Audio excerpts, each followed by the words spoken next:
শুধু উম্মতের জন্য ইয়া হাবলে উম্মতি বলে কাঁদছেন রে দয়াল নবীজি।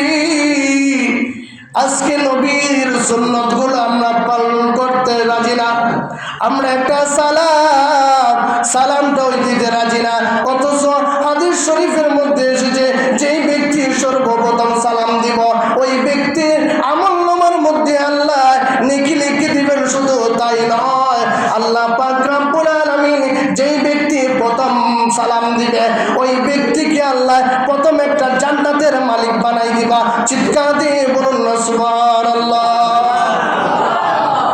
আবু বকর রাদিয়াল্লাহু তাআলা বয়স্ক সাহাবী, আলী রাদিয়াল্লাহু তাআলা আবু বকর রাদিয়াল্লাহু তাআলাকে প্রতিদিন সালাম দিতা। একদিন আবু বকর রাদিয়াল্লাহু তাআলা সালাম দিতে পারেন নাই। হঠাৎ একদিন আলী রাদিয়াল্লাহু তাআলা সালাম দেন নাই। আবু বকর রাদিয়াল্লাহু তাআলা অন্তরের মধ্যে আঘাত পেলেন, কষ্ট পেলেন। আলী আমাকে প্রতিদিন সালাম দিত, আজকে কেন আমাকে সালাম দেয় নাই? অন্তরের মধ্যে ব্যথা কষ্ট। আবু বকর রাদিয়াল্লাহু তাআলা সালাম দিলেন।